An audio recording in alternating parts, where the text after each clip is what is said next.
A la mañana siguiente se levantó 2 horas antes que el duque apareciera.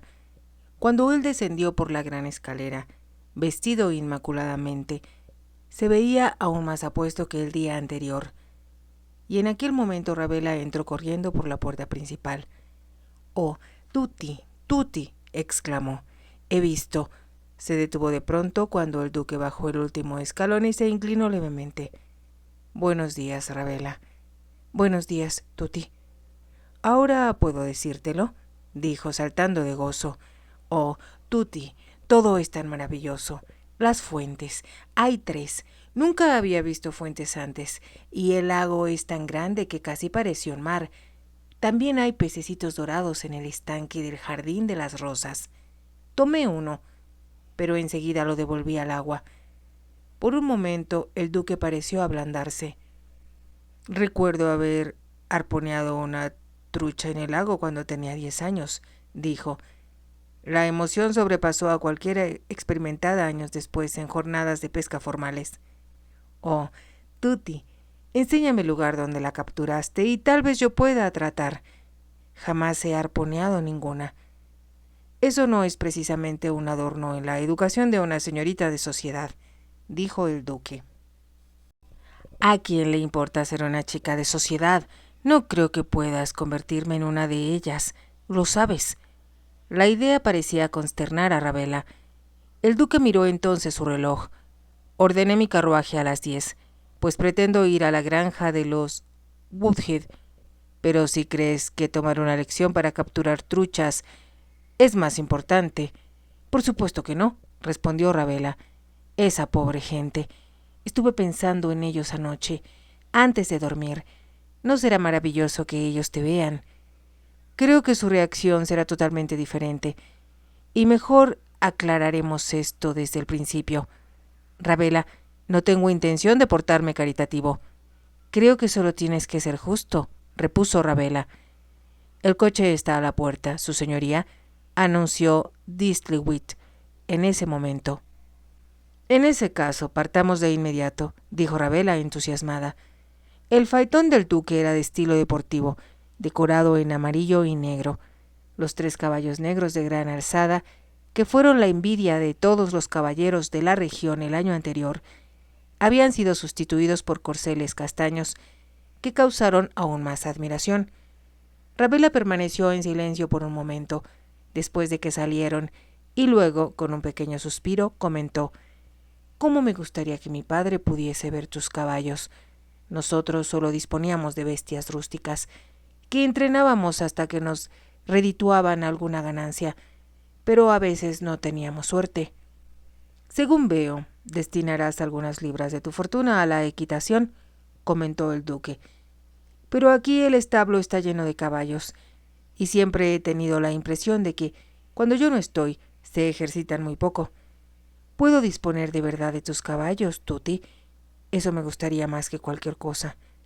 De modo que ya ves, tu segunda petición, o exigencia, por mejor decir, con relación a tu dinero, es por tu beneficio», dijo el duque.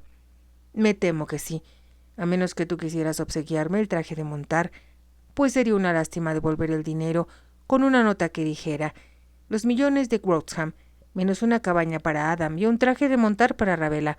Sería ridículo, ¿no crees?» El duque lanzó una carcajada. «Me equivoqué acerca de ti. Eres una chiquilla incorregible». Ravela sonrió. «Me gusta hacerte reír», dijo. «Entonces, ¿me darás el traje?» «Yo no dije eso. ¿No te enseñaron en la academia para señoritas que no es propio de una chica aceptar regalos de un caballero?» «Ya lo sabía», dijo Ravela. «Pero tú no eres un caballero. Solo eres Tutti, el hombre más gentil, más bueno y maravilloso de todo el mundo». El duque centró su atención en el camino, pues parecía tener cierta dificultad en controlar a los caballos en un recodo, y luego frunció las cejas. «Cuando regrese a Londres veré a Hawthorne con relación a tu dinero. Necesitarás muchas cosas, Ravela, y hemos de dejarnos de tonterías. Por supuesto, el capital permanecerá intacto, y lo que hagas con los intereses hasta que tengas la edad adecuada o te cases será tu responsabilidad». Entiendo la diferencia entre interés y capital, dijo Ravela lentamente, y sé que si el capital reditúa, no importará que yo gaste algo de los intereses. Me agrada ver que tratas este asunto con sentido común. Ravela se quedó pensativa un instante y luego dijo: será sensacional ayudar a Adam. También podría mandarle algo a Jensen, ¿verdad? Ciertamente, pero si exageras tu generosidad, contraerás deudas, pues los trajes, los sombreros y demás chucherías que tu posición exigirá no se pueden comprar con unos cuantos centavos, Ravela. De verdad necesito muchas cosas. Supongo que no pensarás quedarte con el traje que traes puesto para siempre, dijo el duque. El color encendió las mejillas de Ravela y miró su vestido que remendó por la noche, pero en el marco magnífico de Link comprendía, sin necesidad de la mirada burlona de la doncella que la había ayudado a vestir, que era inadecuado y pobre. Permaneció en silencio cuando recorrían la serpenteante vereda, hasta que el duque señaló con el látigo una granja. Ahí está la granja. El duque se apartó del camino y dirigió el vehículo hasta el patio de la granja. No eran los únicos visitantes, pues Grizzly había llegado antes y hablaba con un hombre de avanzada edad, pero de hombros fuertes y manos aún capaces. Detrás de él se encontraban sus 2 hijos, jóvenes, de aspecto agradable. Al aparecer el duque se produjo un silencio entre los presentes, pero solo el anciano se atrevió a interrumpir. Buenos días, su señoría. Me honra con su visita, a pesar de que el señor Glistri me ha dicho que su señoría ha venido a echarme de mi hogar y de la casa de mis antepasados. Grizzly no ha recibido instrucciones de decirle eso, contestó fríamente el duque. Vengo dispuesto a escuchar sus argumentos, Woodhead. El administrador se acercó al carruaje del duque. Yo no cruzaría una palabra con ese hombre, su señoría. Con solo ordenarle que se marche antes de un mes, será innecesario entrar en más detalles. La mirada que el duque lanzó al administrador habría deshecho al hombre más audaz. Cuando necesite su consejo, Grizzly, se lo pediré. Bien, Woodhead, ¿cuál es su problema? Sucede, su señoría, que no puedo pagar más renta de la que ya pago. La cosecha ha sido pobre. A pesar de lo excelente de la granja, no quedó mucho dinero, por lo menos este año, aunque trataré de reunir una cantidad mayor el año próximo. Tenía entendido que no se trataba de la renta, dijo el duque, sino que no está usted trabajando la tierra como es debido. Eso es mentira, su señoría, repuso el hombre furioso. La granja se ha trabajado correctamente. Nuestro ganado es el mejor de todas las propiedades de su señoría, pero 150 libras son demasiado para mí. Bastante difícil fue reunir 120 el año pasado. Pero ahora el señor Grizzly dice que su señoría desea más. Es imposible este año, su señoría. El duque miró al administrador. ¿Por qué se ha subido la renta?, preguntó. El hombre solo está buscando disculpas, su señoría, para ocultar su incompetencia. Eso no es lo que yo pregunté. ¿Por qué se ha elevado la renta? Al administrador le costaba trabajo enfrentar la mirada del duque. No ha sido subida, dijo al fin. Oh, no, su señoría, interrumpió Woodhead. No se ha subido en el recibo. Es cierto, yo pago 100 libras y obtengo un recibo por esa cantidad, y el resto es lo que el señor Grist le llama impuesto, y por eso no obtengo ningún recibo, tal como no lo recibe ninguno de los otros en su propiedad. Tráigame el recibo del último pago, pidió el duque. El granjero miró a uno de sus hijos y el joven entró corriendo a la casa. Lo ve, su señoría, se trata de... comenzó Grizzly. Silencio, ordenó el duque con dureza. Nadie habló hasta que el muchacho regresó corriendo con un papel en la mano. Se lo dio a su padre y éste a su vez se lo pasó al duque. Un recibo por 25 libras al trimestre, dijo el duque. Eso hace 100 libras al año. Y usted dice que el año pasado pagó 20 más. Sí, su señoría. Y el año antepasado, y 10 libras más el previo. Muy bien, se le descontarán 50 libras en la renta de este año. Pagará 100 libras por la granja, como lo ha hecho siempre, y ni un centavo más. Pero si tiene algún problema, venga a verme. ¿Entendido? Su señoría. El rostro del viejo revelaba elocuentemente lo que la emoción le impedía expresar, y Ravella sintió asomar lágrimas a sus ojos. El duque se dirigió entonces al administrador. «Abandonará usted su empleo hoy mismo. No cobrará más sueldo, ni indemnización alguna. Y si vuelve a poner un pie en mi propiedad, lo lamentará». Sin añadir palabra, el duque fustigó los caballos y regresaron al camino por el que llegaron. «Oh, Tutti, Tutti», exclamó Ravella, «estuviste perfecto. No podría sentirme más feliz en este momento. Eso está muy bien, pero me has hecho perder un administrador. Quizá, como pareces saber tanto de estas cosas, me dirás dónde puedo encontrarme otro». Ravella no se inmutó por el tono sarcástico de la voz del duque. «¿Quieres a alguna persona de la localidad? Alguien que comprenda los problemas de la gente, que ame estas tierras y desee lo mejor para ellas. ¿Y en dónde puedo encontrar a esa maravilla? Iremos a preguntarle al vicario. Los clérigos siempre saben lo que es mejor para la gente. Quisiera saber a dónde me conducirás después», exclamó el duque divertido y exasperado. «Será la primera vez en 10 años que visite a mi propio vicario». El reverendo Theodosius Halliday era un estudioso y un caballero, a quien nadie había obligado a seguir la carrera eclesiástica como se acostumbraba con ciertos jóvenes. Su padre, que era un hombre rico, gustosamente le habría comprado un nombramiento en la Guardia Real, pero después de 2 años en Oxford, durante los cuales se distinguió como teólogo, Theodosius Halliday eligió las órdenes sagradas.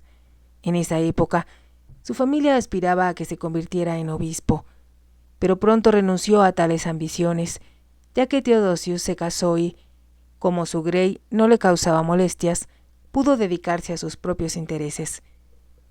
Durante los siguientes 20 años, publicó 3 tratados sobre temas oscuros y aburridos, después de los cuales suspendió toda actividad.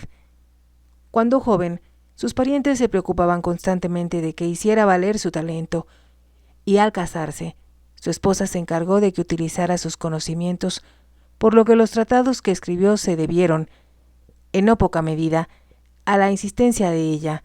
Pero la señora Halliday murió el día en que cumplió 50 años, y él, una vez pasados los primeros momentos de pena, se dedicó de lleno a leer con una avidez digna de un alcohólico en una cava. A pesar de su dedicación al estudio, no vivía tan alejado del mundo como para no enterarse de la reputación de su señor, ya que los escándalos provocados por el duque habían llegado a sus oídos, por lo que cuando su señoría y Ravella fueron anunciados por la sorprendida doncella del vicario, el reverendo Theodosius se levantó del sillón en el cual leía, y al mirar al duque cambió su expresión de sorpresa por una de severidad. Ravella vio a un caballero de aspecto distinguido, pelo canoso y finas facciones. Le hizo una reverencia sin notar, a diferencia del duque, que la inclinación con que respondió fue tan breve que llegó al punto de la grosería. El reverendo Theodosius había oído hablar acerca de las damas que visitaban Link como huéspedes del duque, aunque nunca las había conocido, pues no eran del tipo que acudía a la iglesia los domingos. Una mujer habría reparado en el modesto vestido y el sencillo sombrero de Ravella, pero el vicario únicamente vio a una dama sola en compañía de un notorio y escandaloso don Juan. A pesar de que el duque casi nunca daba explicaciones de sus actos, en esta ocasión, por razones que él mismo no podía explicarse, dijo: «La señorita Shane es mi pupila, vicario, y debido a circunstancias especiales pasó la noche en Link, y es a sus instancias que nos encontramos aquí en este momento para solicitar su ayuda». El vicario se veía atónito. «¿Mi ayuda, su señoría?», preguntó, y después, como si tratara de explicarse algo a sí mismo, comentó: «Me temo que su señoría no se ha enterado de la muerte de mi esposa, ocurrida hace 5 años». «No lo sabía», dijo el duque. «Por favor, acepte mis más sinceras condolencias». El vicario inclinó la cabeza. «Se lo agradezco, su señoría. Sin embargo, eso no cambia las cosas, porque no lo estamos visitando por asuntos personales de la señorita Shane, quien, por extraño que parezca, parece considerarme su guardián adecuado». Era evidente el sarcasmo en la voz del duque, pues le molestaba la actitud del vicario. Su tono habría atemorizado a un hombre más débil, Pero el reverendo Theodosius, a diferencia de la mayoría de la gente que se encontraba con el duque, no le tenía miedo. La señorita Shane es, por supuesto, quien mejor puede juzgar eso, repuso el reverendo tranquilamente. Sin duda, repuso su señoría. Ravella miró a ambos hombres, consciente de que flotaba en el ambiente algo que no comprendía y que creaba una atmósfera de hostilidad, por lo que, instintivamente, intervino en la conversación. Tutti, por favor, ¿le puedo hablar al vicario del motivo de nuestra visita? Sin esperar el consentimiento del duque, continuó. Verá usted, señor, mi tutor acaba de enterarse de la forma arbitraria en que el señor Grisly, el administrador, estaba robando a los inquilinos y, decidido a ponerle remedio, su señoría ha prescindido de los servicios del señor Grisly, por lo que ahora necesita con urgencia un administrador. ¿A Grisly?, exclamó sorprendido el vicario. Vaya, vaya, eso sí que es una sorpresa. También lo fue para él, dijo Ravella. Pero nosotros, quiero decir, mi tutor, ha pensado en usted, como conoce a todos en la región, quizá podría sugerir a alguien para ocupar el puesto. El vicario miró los rostros radiantes de Ravella y el duque. ¿De verdad ha echado usted a Grisly, su señoría? Oí hablar de él y, por supuesto, no era muy querido, pero de eso aconsejarle que... El vicario se puso los dedos sobre la frente. Un minuto, su señoría. Tengo una idea. ¿Me permite presentarle a mi hijo Adrián? Vive aquí conmigo y si bien es cierto que no tiene disposición para estudiar, lo que representa una gran decepción para mí, siente un profundo cariño por el campo y conoce a la gente mejor que yo. Fue precisamente por medio de él que me enteré del reprobable comportamiento de Grisly. ¿Su hijo está aquí?, preguntó el duque. Creo que se encuentra en el jardín. Si me permite, lo llamaré. El vicario, cruzando el salón hacia el jardín, pronunció con voz potente el nombre de su hijo, y enseguida se escuchó una voz respondiendo. Ravella miró al duque y sonrió, pero la mirada de él solo expresaba aburrimiento. No hemos sido invitados a tomar asiento, dijo, señalando una silla junto a la chimenea, pero estoy seguro de que nuestro anfitrión no se opondrá a que te sientes. Creo que se olvidó de ser cortés ante la sorpresa que le causó verte. El duque no contestó, y en aquel momento regresó el vicario seguido de su hijo. Adrián Halliday, hombre alto y fornido, no había heredado las finas facciones de su padre, pero su rostro tostado por el sol era agradable, y sus ojos azules francos y honestos. Se apenó al ver al duque esperándolo en el estudio, pero mantuvo la compostura, y saludó a su señoría y a Ravella con la mayor corrección. Su padre me dice que conoce bien mi propiedad, por lo que le agradecería me recomendara a alguien para sustituir al administrador, dijo el duque. El joven abrió los ojos sorprendido. ¿Se ha librado su señoría de Grisly? Si es así, es la mejor noticia que he escuchado en mucho tiempo.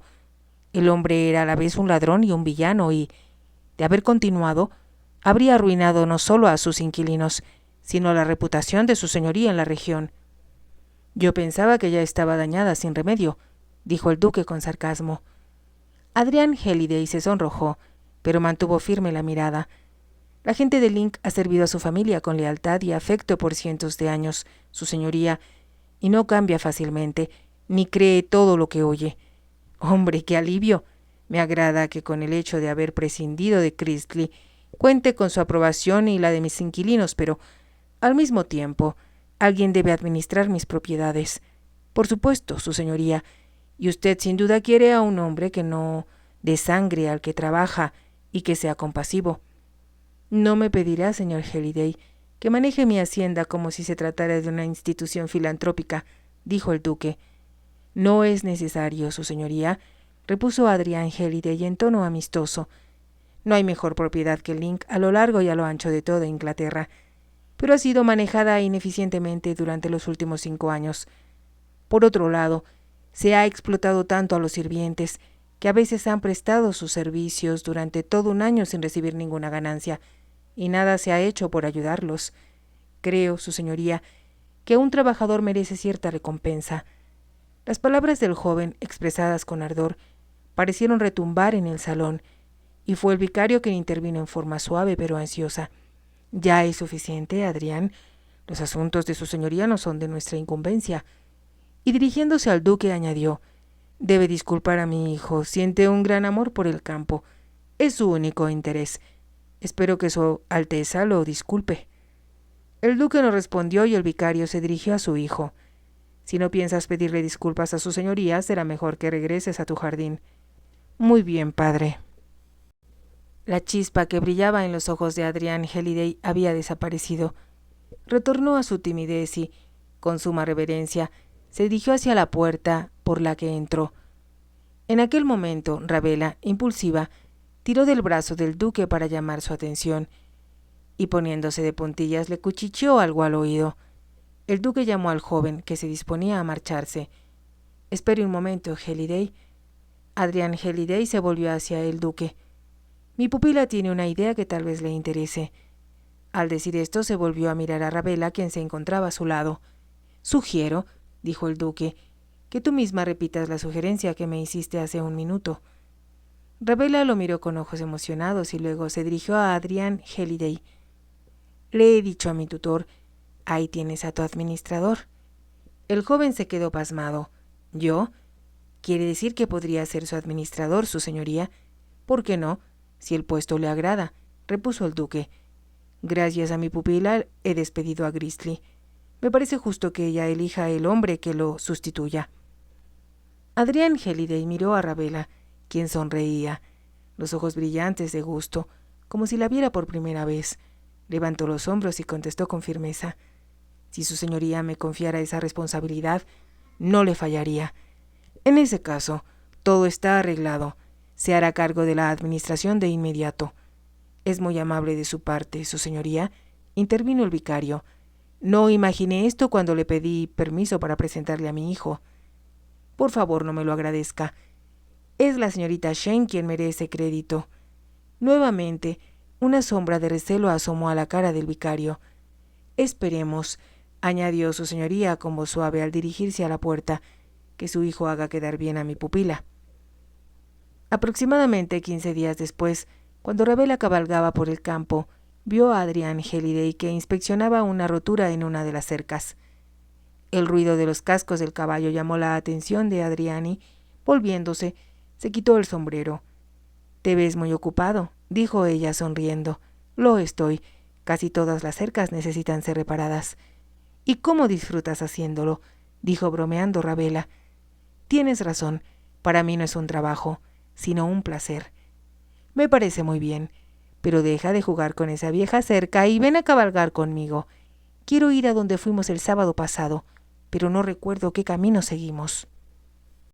Adrián Halliday se puso el sombrero y tomó las riendas de su caballo, que se encontraba pateando a su lado. «No debería ir», dijo con gravedad.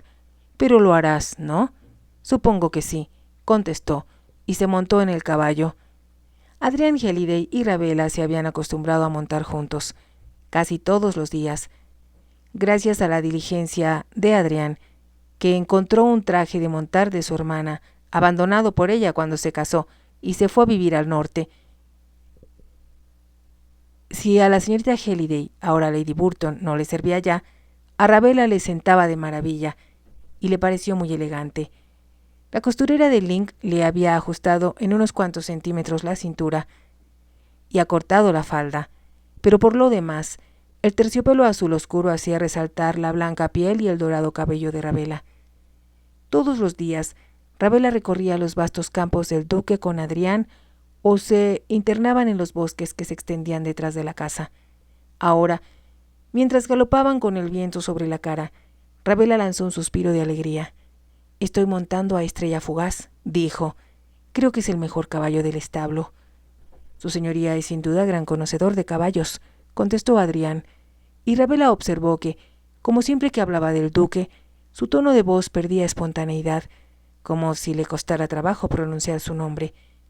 «Quisiera que Tutti regresara y montara sus propios caballos», dijo Ravela, y de pronto su voz se entristeció y se nublaron sus ojos. «¿No has tenido noticias de su señoría?», preguntó Adrián. Ravela movió negativamente la cabeza. «Hace 11 días que se fue a Londres y prometió, sí prometió, que regresaría en una semana».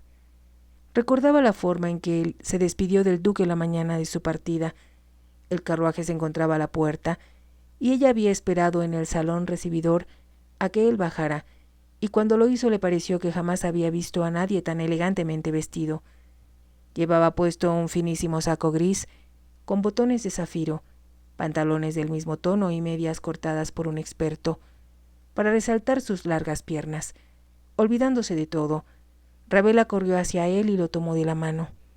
«Oh, Tutti, Tutti», exclamó exaltada, «no quisiera que me dejaras». Él se soltó de las manos de Ravela con fastidio y se acomodó la manga del saco, como si se lo hubiera arrugado o manchado, y después repuso: «Como te he explicado, Ravela, voy a cenar con su majestad esta noche en Carlton House. Es una invitación que muy poca gente se perdería. Sé que debes ir, pero regresarás pronto, ¿verdad? Me atrevería a decir que me verás más pronto de lo que te imaginas. ¿Pero cuándo? ¿Mañana? ¿O pasado mañana?» El duque se encogió de hombros. «Lamento decirte que no lo sé». «Pero debes decirme cuándo regresarás para que te espere», insistió Ravela. «Los días me parecerán interminables». «Ese es un pensamiento muy hermoso, Ravela», dijo el duque mientras se dirigía a la puerta principal. Tomó su sombrero de manos del mayordomo y sus guantes de una charola de plata, y luego se detuvo en los escalones. «Adiós, Ravela». El duque se inclinó y Ravela hizo una reverencia, pero no pudo evitar volverle a preguntar: «Por favor, dime cuándo volverás. Por favor, Tutti, por favor». Él bajó la escalinata de piedra sin responder, y ella lo seguía con la mirada fija. «¿Dentro de una semana?», preguntó al fin con voz desolada. «Prométeme que dentro de una semana». Cuando él llegó a la puerta del carruaje le contestó: «Si eso te complace, así será». Al final de la semana, a pesar de que Ravela contó los días, no había regresado y ahora, casi sin aliento, se repetía: «Él lo prometió. Sí, lo prometió». Adrián detuvo su caballo. «Escucha, Ravela, quiero hablar contigo». Ella sonrió forzadamente. «Te escucho». Ravela lo miró atenta, pero Adrián no parecía encontrar las palabras adecuadas. Se hallaban en un terreno elevado, desde donde se podía ver Link, con sus altas torres y almenas de la entrada, dibujadas contra el azul profundo del cielo. El lago era tan azul como el manto de la Virgen, cuyo cuadro se encontraba sobre el altar de oro y marfil de la capilla. Fue uno más de los muchos tesoros que descubrió en Link, pues había recorrido la enorme mansión y, aunque no comprendía el valor o el mérito de lo que veía, se emocionó instintivamente ante las obras de arte que adornaban los grandes salones. En la biblioteca, que estaba tapizada de libros hasta el techo, encontró a un viejo solitario que fungía como bibliotecario y había vivido en Link casi 3/4 de siglo. Él le contó historias sobre los cuadros, le señaló los Van Dycks, los Holbeins y los Rembrandts, le enseñó las habitaciones de estilo Reina Ana, llenos de lacas invaluables, y le reveló la gloria de los tapices del salón de banquetes y el esplendor de los bordados de la época de Carlos II en el salón del consejo. También le mostró estatuas italianas y el botín de los galeones españoles que el primer duque obtuvo como pirata cuando navegó con Drake y Hawkins. Aquí se encontraba la historia que a Ravela no le enseñaron en la escuela, plena de una belleza y colorido que ninguna maestra de arte podría definir. Ravela ocupaba todo su tiempo en Link, pero a pesar de ello, a veces se sentía sola porque el duque no estaba con ella. Le fue enviado su equipaje de Milwith, y al recorrer la elegante mansión vestida con sus modestos trajes colegiales, se veía fuera de lugar entre tanta riqueza y magnificencia, pero, a pesar de ello, los sirvientes y el viejo bibliotecario disfrutaban de su presencia. Ella no tenía idea de lo joven y fresca que se veía, y de que su simple presencia y el eco de su risa contribuían a llenar los salones vacíos y a prestar calor de hogar a aquella casa con apariencia de museo. «Es tan hermoso», dijo Ravela a Adrián, mientras miraba a Link bajo el sol del verano. Sus palabras rompieron el silencio entre ellos, y Adrián miró alternativamente a Ravela y a la heredad de Link. Es una lástima, dijo de pronto, que la persona a quien pertenece no aprecie su hermosura. ¿El duque?, preguntó Ravela, con cierto desafío. El duque.